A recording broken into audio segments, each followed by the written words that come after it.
Of course, it's Friday, which means it's time for us to review the entire week in both cryptocurrency and markets. And no topic has been bigger than the debt ceiling, which apparently is a done deal. If you had any doubt that the 79th time that the debt ceiling would be up to be raised, that it was going to happen, then I have a lovely condo with an ocean view on Mars to sell you. Guys, we've been watching the dog and pony show of the debt ceiling negotiations, watching Janet Yellen complain that the United States was going to run out of money and pay a $35 overdraft fee. Well, none of that's happening because it's a done deal, which you will hear announced in the coming days. We're going to talk about that and a lot more right now.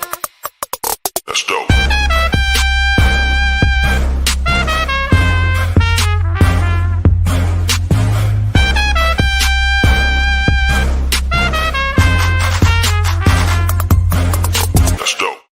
What is up, everybody? I'm Scott Melker, also known as the Wolf of Wall Streets. Before we get started, please subscribe to the channel and drop kick that like button. Just take your keyboard, drop it, punt it, send it 90 yards, and make it happen. Don't send me the bill for your busted ass keyboard after you drop kick it. You know it's Friday. You ain't got no job and you ain't got shit to do.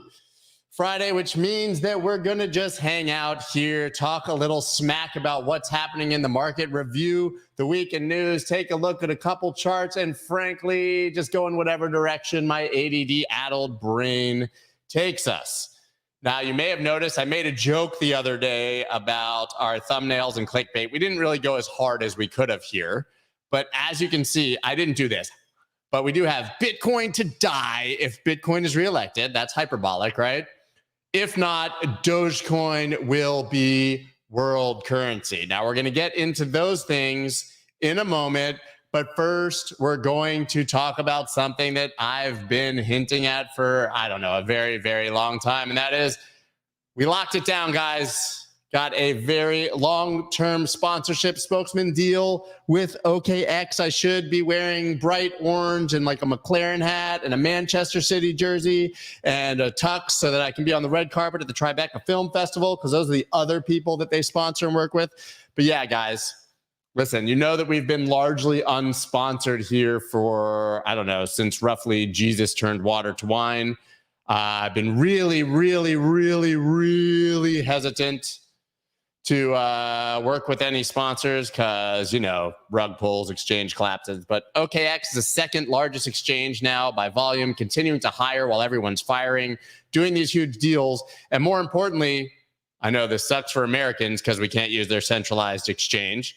But more importantly, like, if you listen to my podcast conversation with Hong Feng, their CEO, which really convinced me that this deal worked for me, is the fact that they're disrupting themselves and going all in on DeFi and Web3 as well as the centralized exchange. So they have the centralized exchange which you can use and high volume, but also fully capable of everything in DeFi, which I'm confirming this, but even Americans can use all of the wallet and Web3 decentralized parts, even if they can't use the exchange.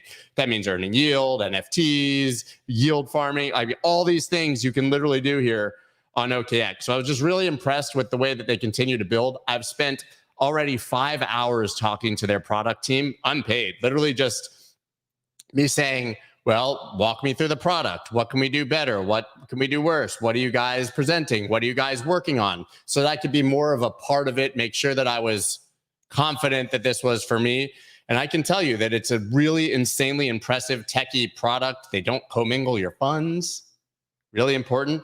But always building, always iterating. I mean, these guys are asking me questions every single day about the product. I think it's really important. So listen, all I can say to you guys is the best way to support me at this point is just click on the link that's down below in the description. I'm not asking you to leverage trade. You don't have to do that at all. Just sign up and show them that you care. If you're in the United States, you won't be able to.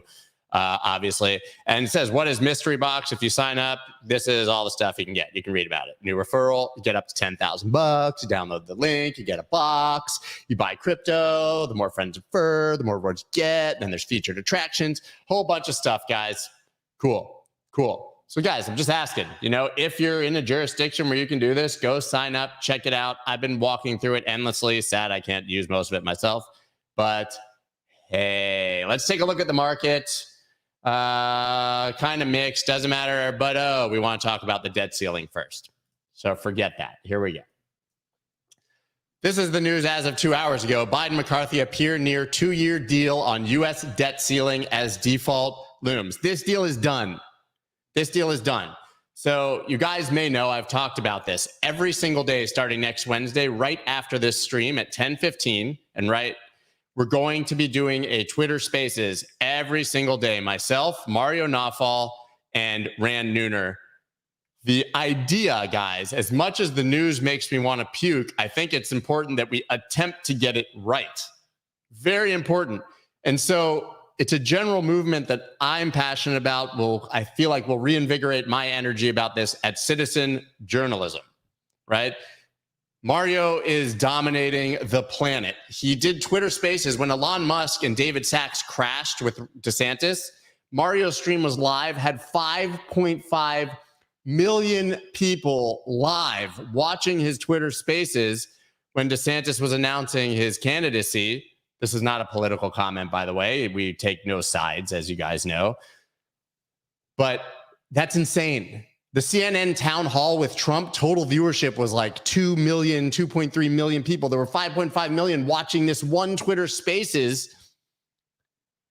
We have an opportunity here to really disarm mainstream media and to tell the truth and to do it in real time. Of course, we're going to miss sometimes, but I think this is an extremely, extremely important movement.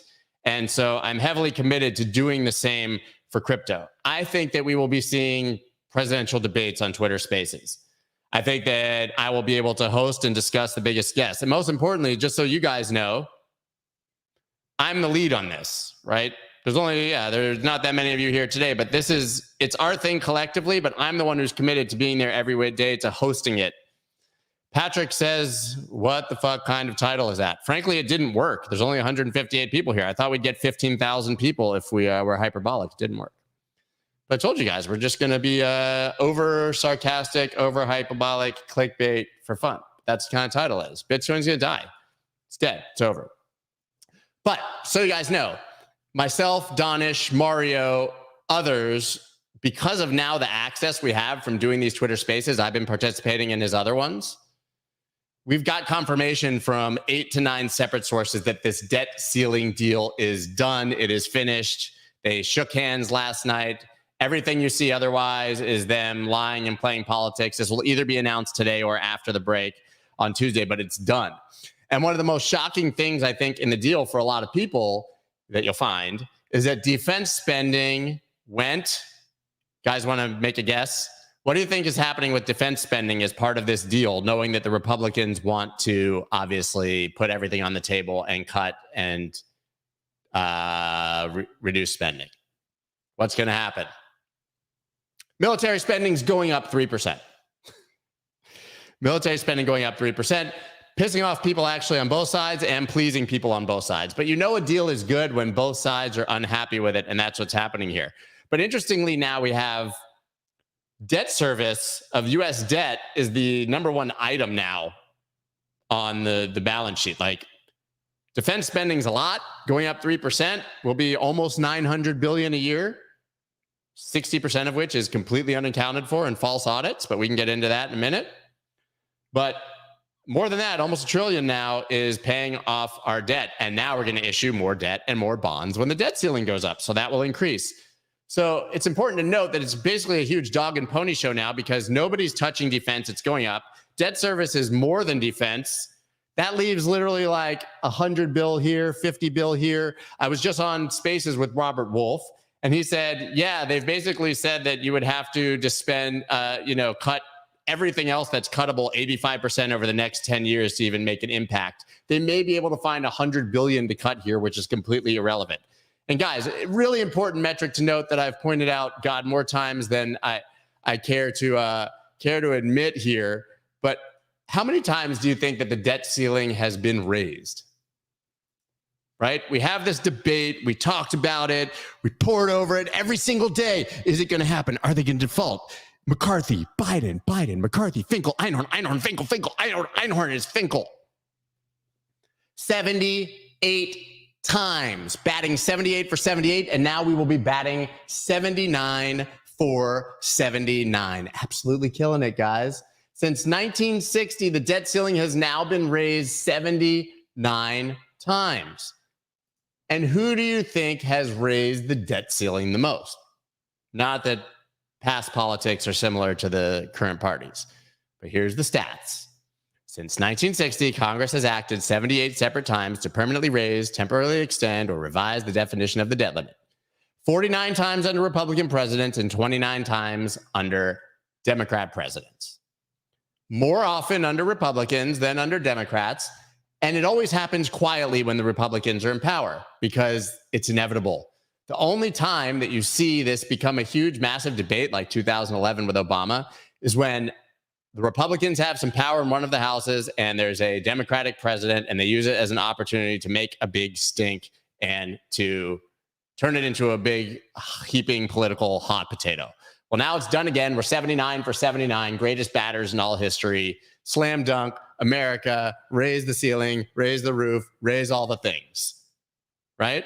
As Crypto Golfer says, those are Hall of Fame numbers. We don't fucking miss. We don't miss, right? Debt ceiling, again, dog and pony show. It's sad we wasted so much time. We will see the details, but this is apparently a done deal. And frankly, we were the ones who broke this news on Twitter Spaces. So if you find out it's not true, blame the other people on Spaces and not me, right? Yeah, blame them. But speaking of presidential candidates, which we have to because we have a title that says Bitcoin to die if Biden is reelected, you guys think we just made that shit up to clickbait, but no. Justin Sun's Ron DeSantis tells Elon Musk Bitcoin will die if Joe Biden is reelected. What kind of stupid shit is that? Listen, everybody's like excited. Woo, Ron DeSantis. Go woke, go broke. Fuck Disney. I hate Mickey Mouse. He's a bitch. Right? This guy, there he is right there. Think what you want about him. I express no opinions. That was just my, I have it for both sides. But he literally said that Bitcoin, here, let's get the quote. You have every right to do Bitcoin, first of all. Every right to do Bitcoin.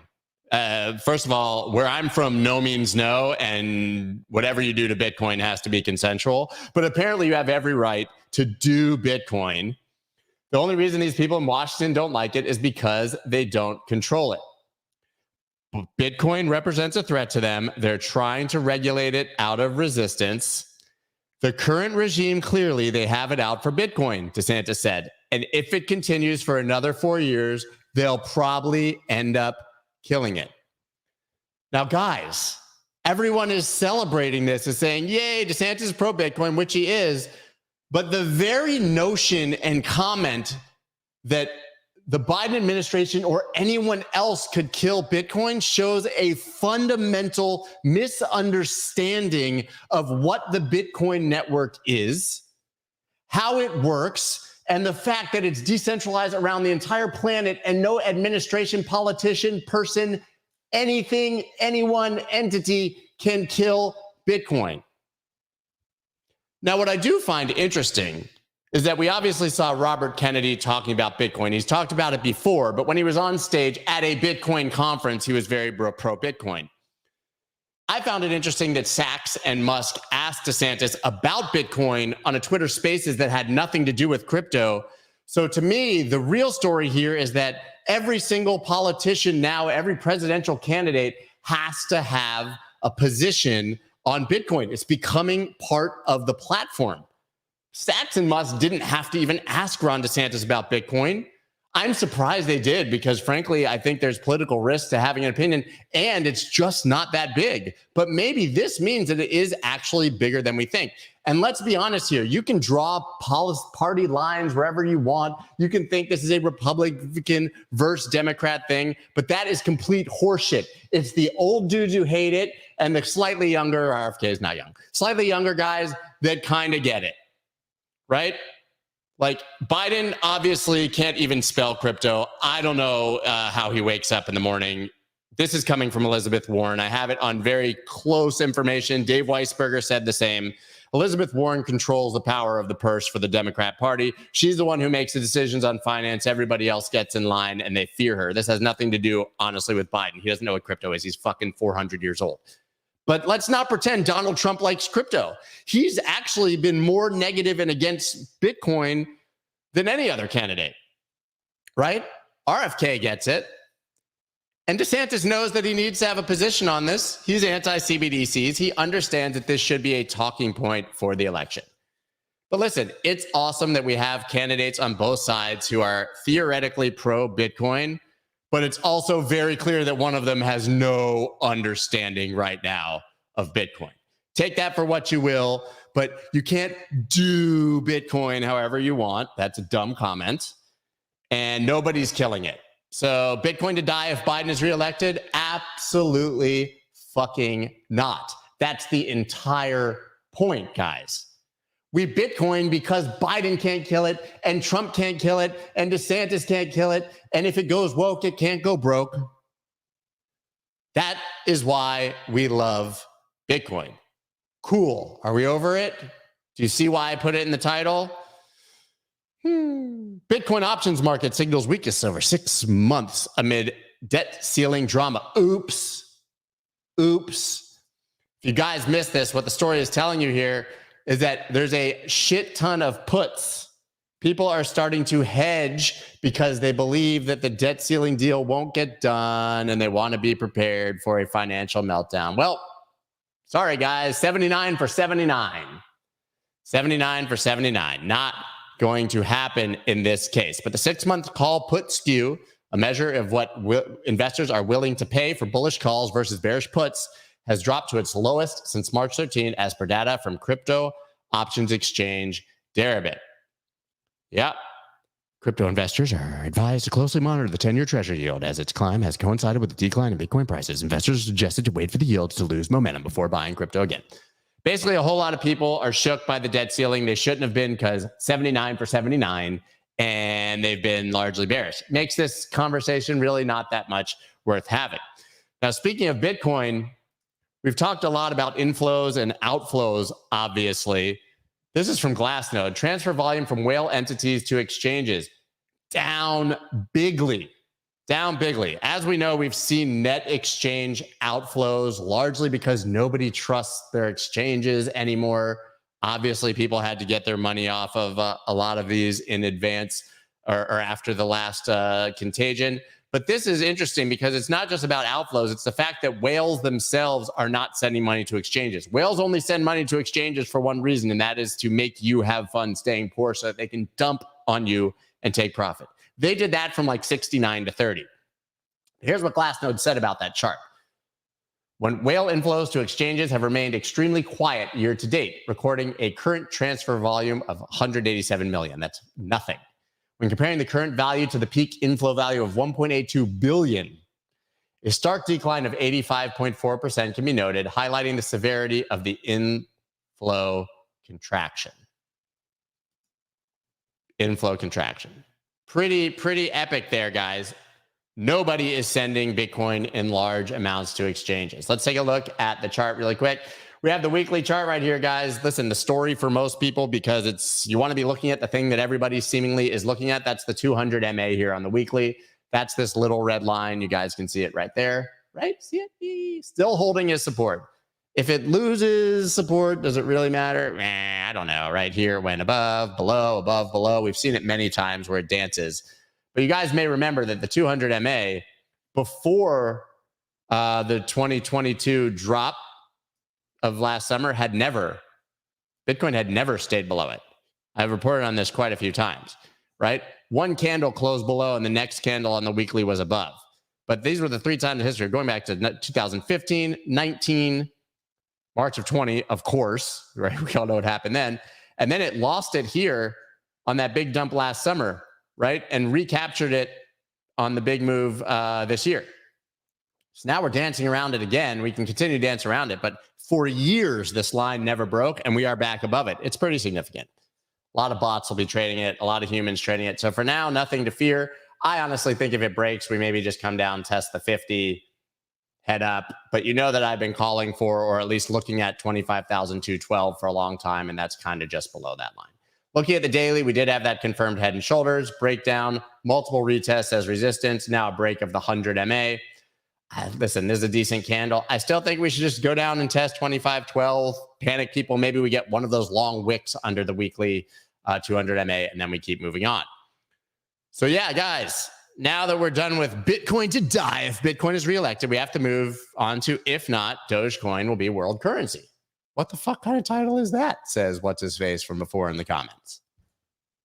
Elon Musk warns AI could disarm humanity to achieve world peace. Seems like a good thing, to be honest. Like, they take away all the guns and things and we have world peace, and AI did that. Seems like they would get a Nobel Peace Prize. So anyways, Musk's vision for the future of artificial intelligence could place us humans under strict controls for our own good. Well, I mean, I guess if it's for our own good, it's fine, right? For our own good, it seems not that bad. This is what he said. One way to achieve world peace is to take all the weapons away from the humans so they can no longer use them. I don't think the AI is going to try to destroy all humanity, but it might put us under strict controls. Then he went on to say, the pen is mightier than the sword, so one of the first places we have to be careful of AI being used is in social media to manipulate public opinion. Listen, he was one of the first massive investors in the non-for-profit OpenAI before Sam Altman took it and made it for-profit. Yikes. Right? But what you're here for is the Doge comment. And this is what he said. Dogecoin is my sort of favorite cryptocurrency because it has the best humor and has dogs. I'm not advising anyone to bet the farm on Dogecoin, he said, but added that the most ironic outcome would be that it becomes the global currency. I will have what he's having in this picture. Let's get high as shit, because I think we all know that thing he just said is not happening, but he loves to troll. It's really fun. And I guess all hail Doge, the world currency. Yeah, there we go. Did they okay human testing for Neuralink? Asked Fiboswani. I believe that was news yesterday. Didn't view it as crypto news, so didn't bring it us, but yeah. Whatever, man. Next story. Solana blockchain integrates ChatGPT plugin, launches AI accelerator. This is pretty cool. Pretty cool, guys. So the Solana Foundation has developed an open source reference implementation that allows users to interact with the Solana blockchain network directly from ChatGPT using a new plugin. What kind of things can you do, you might ask? This tool, available on GitHub, simplifies the comprehension of Solana data and protocols, thank God, because nobody knows what the hell is going on there, and can be used to purchase NFTs, transfer tokens, analyze transactions, interpret public account data, and locate NFT collections based on floor price. Listen, guys, you can say whatever you want about Solana, and you guys have said a lot of what you want about Solana, but it didn't die after FTX. Transactions keep going up. Developer activity keeps going up. They released a fucking phone. That's cooler than what most people have done, whether it succeeds or not. You guys should listen to my recent podcast conversation with Anatoly Yakovenko, who is the CEO, founder of Solana. But guys, they keep pushing forward. You can, like, I get it. Like, you can be a Bitcoiner and you can like hate Solana and be mad when anybody else has fun literally anywhere on the planet. Wizard hats and debates and hate, and God, it's so embarrassing. But the reality is these guys keep building things and they keep integrating things we actually want. Phones, AI, blah, blah, blah. You have to be bullish on what Solana is doing, whether you're bullish on the network or not. Yeah. R. Ahmed says, you've been hanging with James Invest Answers too much. I found out that he loves Solana over the last few shows. I don't even own any Solana, to be fully transparent. I had some right before Voyager collapsed. And when I was trying to get more things in dollars, I sold Solana, like $40-something. I don't own it. I don't have a dog in the fight, but it's my job to report when interesting things are happening. And I, unlike most people apparently in crypto, I can do that without having some like deeply emotional butthurt bias about every other protocol that isn't my favorite protocol. My favorite coin, my favorite layer 1, my favorite layer 2, my favorite team, my favorite religion, my favorite political party, my favorite country. It's all the same nonsensical tribalism meant to divide us all. Crypto is so small. Bitcoiners should be like, cool, let Solana innovate and let's see if they can do something that's awesome. But no, the butthurtedness never ends with the communities, fucking communities. hate to tell you guys, I'm not trying to be like a negative Nancy, but these communities do not exist without price pumping. NFT communities are based on price. Coin communities are based on price. These are not real communities. Crypto Twitter is not a community. It's a bunch of people looking for an excuse to shit on each other. Not a great place. Some good people, but not a great place. Live and let live, man. If Solana wants to keep Solanaing, be excited about that. Let's take a look at their chart. No movement here on their AI integration. I mean, we looked at this the other day. I think, yeah, we break this line, head up, great, cool. I mean, this is sideways. Solana's just sideways, right? It's fine. Maybe we wait till it gets oversold on the daily, comes, rides down here and pops. But I think that 27's in the cards if we break that blue line right there. Cool, sweet, awesome. Tether CTO says US default unlikely because it would be catastrophic. Paolo Ardoino is really fucking smart. Had him on the show no less than 473 times. I've had Paolo Ardoino on the show almost as many times as they've raised the debt ceiling, right? Listen, this isn't news anymore. We're doing the week in news, but he says, yeah, they won't do it because it would be catastrophic and blow up the world, and nobody's dumb enough to blow up the world. Letting the debt ceiling expire and blowing up the U.S. economy is like a financial nuclear bomb. Nobody's firing off nuclear weapons, right? So Paolo, in advance, like other people, said it ain't happening, right? It's so exhausting sometimes to talk about these same things over and over again when we know it doesn't matter. Let's load. Ledger delays plans for private key recovery service following controversy.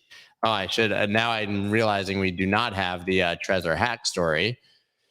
I'm going to bring that up here as well. We could talk about that. But yeah, so guys, we all know that Ledger came under fire literally the day that I had Pascal Gauthier, their CEO, on the podcast because impeccable timing, where we talked about how amazing this new product recovery was. Well, they're not doing it anymore because people are mad as shit. But the thing is, like, they got this vicious backlash because there was a way that a firmware could be updated that could potentially extract part of your private key, which, by the way, I'm not saying is a good thing by any stretch of the imagination. But this recovery service was optional. People could opt into it. And I think it's probably a good thing to have a way that if you lose your keys to be able to get them back. I'm not saying this is the best way to do it.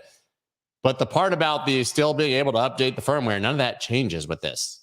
There was something fundamentally in the technology with almost all hardware wallets, unless they're air gapped like Engrave, according to Ruben, who I had on last Friday. This can happen. I mean, I think what we're finding is that even self-custody, the bigger we get, is pretty shaky. Scary to me, right? We're supposed to be our own bank, but now we can't even trust the devices that we use for self-custody, right? I mean, crypto security firm Unciphered claims ability to physically hack Trezor T-Wallet. Fucking great. Bunch of people sold we had videos on the internet of people like super squirting their ledgers and hitting them with hammers and fuck you, Ledger. It's over, Ledger, right? And they did that. And then they were like, buy a Trezor. And then you can literally physically hack one of these. Now, there's not been much clarity on the veracity of this claim, but guys, like, what are you supposed to do here? If we're terrified of Ledger and then you move to Trezor and we're terrified of that, what are you supposed to do? The fact is that most people are going to want a trusted third-party custodian. I'm not saying they should do that. That's what they're going to want, honestly. Yoda says, I think you're burnt out. Used to be a better host than this. Now is nonstop shitting. Yeah, well, guys, I call it how it is. And if you don't like how it is, there's nothing I can do about it. It's been bad news. I can come on here and tell you about all the sunshines and rainbows and things that are great, but that's not a fact. Sometimes you got to prep for war, you know? Yeah. So anyways, I respect that opinion. I do feel I'm not burnt out. My opinion has changed. I've told you guys that. I literally tweeted yesterday, like 99, like you can love crypto, believe in it wholeheartedly, which I still do. My conviction is only raised, but accept that 99% of it is complete trash. Right? And someone was like, 99%, that's crazy. I think we literally mint like 500 new meme coins every single day. If If you go to like Dex Tools and go to like the newly released coins or whatever that thing is, there's like, it's just coins, coins, coins, coins, coins. To be clear, my conviction in Bitcoin, in the technology, none of that has changed. It's great. I just have less conviction in the communities and a lot of the people surrounding it. That's what it is.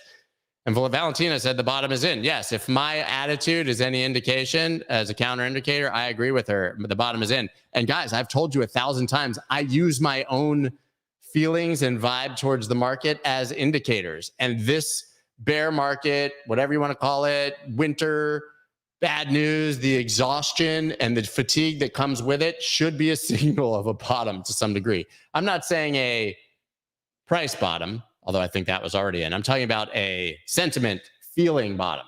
I mean, where's the good news, right?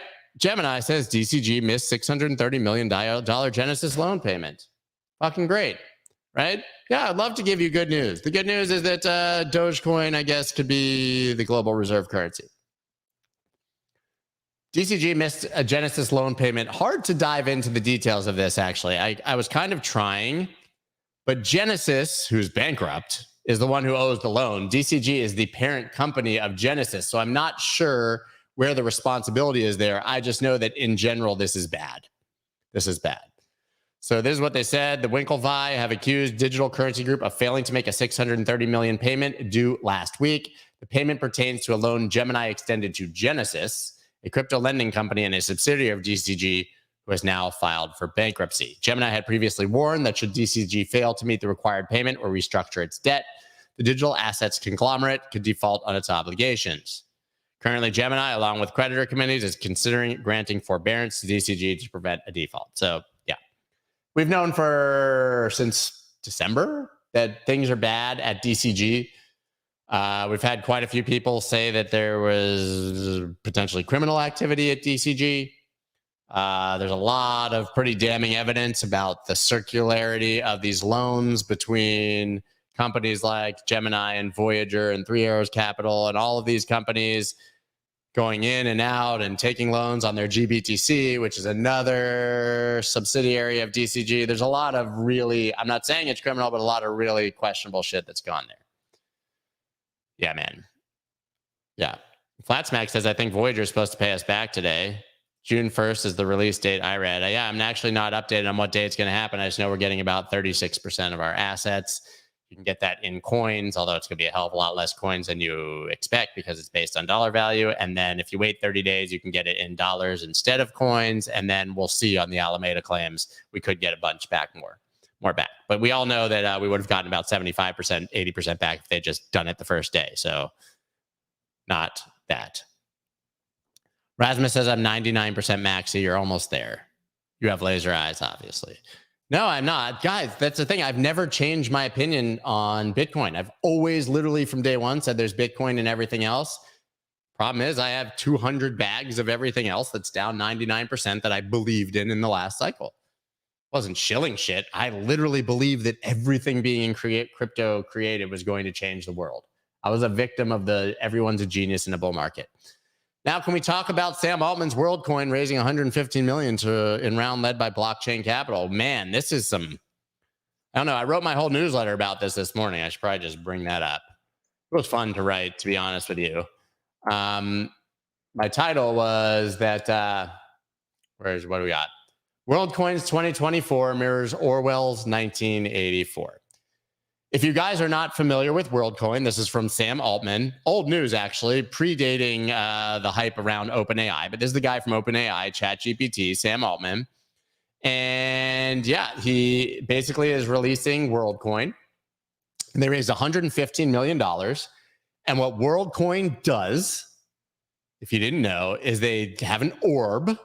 And this orb scans your eyeball to confirm that you're human and not a bot, which allows you to claim a certain amount of free Worldcoin, free money. So that seems kind of cool, right? But then you dig into it. I wrote about this all today, right? But it says that their quote is that Worldcoin presents itself as accessible to everyone, irrespective of their country, background, or economic status. Then you dig into their terms of service. WLD tokens are not intended to be available for use, purchase, or access by U.S. persons, including U.S. citizens, residents, or persons in the United States. You are not located in under the control of a national resident of Syria, the Crimea, Donetsk, Luhansk, Kherson, Ukraine, North Korea, Iran, Cuba, or other country or region with whom the United States, European Union, and other country or jurisdiction has restricted trade in goods or services. It's for literally everybody in the world except for Americans who can't do it, but also people Americans don't like. Like, we can't even get it, but if we don't like you, you also can't get it. Accessible to everyone, guys, regardless of anything except for most people. Now, this is what can I do with Worldcoin tokens? Because this is my next question. I dug into this pretty deep, guys. So my next question was, okay, free tokens, that's got to be awesome. This thing has to have like serious utility. There's got to be a reason. The Worldcoin token is best understood as providing utility and giving users a say over the direction of the Worldcoin protocol. Ownership of WLD paired with a verified World ID, that's your eyeball, provides access, ownership, and participation in the protocol. Cool, governance and shit. Following the mainnet launch, the community of users will determine the token's uses. What? But a few use cases are expected to emerge. First, governance. WLD will give its holders the ability to shape the future of the protocol. Second, users may use the WLD token to pay for certain actions in the World app. Maybe. Last, some users may also use WLD tokens as a store of value or to make payments, remittances, tip artists, buy and sell goods and services. That was me spinning back the record. Okay, guys, here's what I've surmised. They scan your eyeball to get your biometrics. Now they have that data. They give you free tokens, and there's a yet to be determined use case for this token. And the three that they think might, could, maybe, should potentially happen are all completely nonsensical things that already exist. You get the token, which gives you the right to use the token to vote on what the token's going to do. What? And maybe you'll then be able to use it for in-app purchases, maybe. And then maybe it can be a store of value like Bitcoin, or you can do remittances like you would with any other cryptocurrency. And they gave these people $115 million. Here's what I said. So the plan is to distribute tokens and govern more tokens and potentially enable purchases. Wonderful, great, terrific, hooray. Yeah. They literally don't seem to know why the token should exist and are waiting for users to determine the use cases. That just said to determine the use cases. Caught myself in a typo on live fucking YouTube. And in exchange for tokens, you have to literally scan your eyeballs and deliver biometric data to a company that is inextricably tied to OpenAI, which is training artificial intelligence on new data. I will keep my eyeballs to myself. Thank you very much. I don't get it, man. What am I missing? Is this not like Big Brother is watching dystopian future in real time? Am I missing something? Do we need another coin for remittances and maybe a store of value and governance of itself? I vote myself to elect myself to make my own decisions. I need a coin for that. Man, I don't get it. Don't get it. That's all the news that wow, I'm jealous of Gregory. 9 o'clock tea time. Time to go. Have a great weekend, one and all. We won't be here Monday, guys, because it's Memorial Day in the United States, which is an excuse for us to memorialize people who died in foreign wars. Also to wear American flag bathing suits, drink Budweiser products that are not named Bud Light. You can drink any, by the way, you're not allowed to drink Bud Light because they went woke, so they go broke, but you can drink everything else that makes that same company tons of money. But we're going to wear American flag tank tops and barbecue to honor America. Fuck yeah. Yeah. So we won't be here Monday. I won't write a newsletter on Monday because, as Yoda said, I'm burnt out, man. Listen, there's a lot of positivity in here too if you dig into it. We know that the best things for the next bull market that will inevitably come are being built in the bear market. Just trying to reset my brain for the present reality and prepare myself not to be such a dumbass in the next bull market. You guys feel like you were dumbasses in the last bull market? Wait, Des says we scan your eye and fix your golf swing, input both eyes in. If you could do that, I would literally sacrifice all of my privacy. Pirate says no days off, LFG. Guys, I'm about to massively, massively up my content game starting next week. So I need Monday off just to prepare. Like the infrastructure and planning behind doing this Twitter Spaces and the manner we're going to do this with full teams. I have my whole team, myself, Misha, my assistant, Adam, who handles a lot of our research. We don't have a very big team. Mario's got a team of like 4,000 people. I don't know, but there's like 5 of them we're interacting with. Brand Nooner's entire team at Crypto Banter, his producer Fred, their team, all of us interfacing in different time zones to book guests, make plans, work on topics. It's going to be every single day. It's a lot of work, guys. And then I'm the one who's committed. They're all going to be there, but I'm the one who's committed to show up for a couple hours a day. Yeah. 3-Day Death Cross says, hey, Scott, please include content on psychology and mental conditioning for traders. It's crucial for their success. Thank you. If you've read any of my newsletters, back in the day when it was really heavily trading focused, that was literally all I wrote about for years. So I have tons of content. Yeah. Anyways, Cloud Casino says, I'm on my 15th Twitter ban. Are these going to rebroadcast on YouTube? We're working on potentially doing them on YouTube.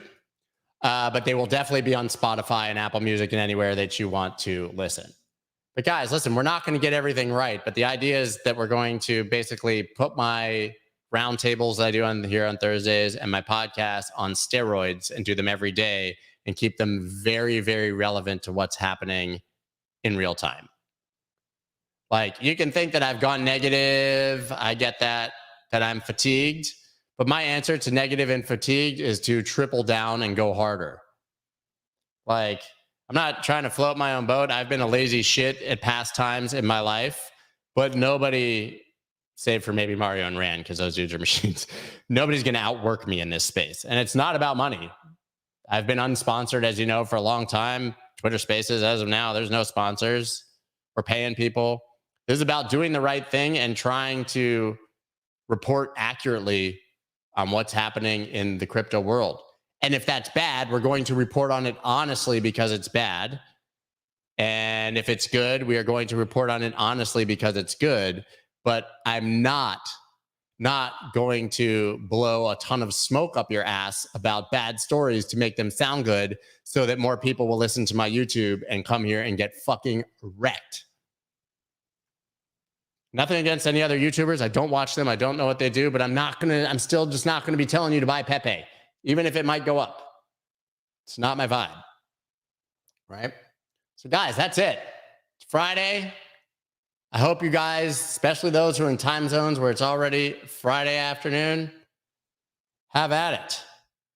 Mario is NFT guy. I'm expecting smoke up my bum from him. I will say this to you, Cloud Casino. Mario was NFT guy. You haven't been paying attention. And I will say one of the very unfair things I think that happens in crypto and beyond, people change, man. I used to, never on YouTube, but like on Twitter, I used to be sharing charts of low caps that I thought were awesome. And this technology is going to change the world. And all that shit went down eventually. Some of the trades were great. Went down 99%. You know what I mean? Like, yeah, he used to like NFTs. Now he's talking to Elon Musk and Ron DeSantis and RFK on his channel about the news in real time. And people are still going to be like, that was that NFT guy, right? I'm not saying you're wrong. I get that. We all change. We all evolve. I'm very different. And my approach to this space is extremely different than it was when I came in. It's extremely different even than it was 2 or 3 years ago.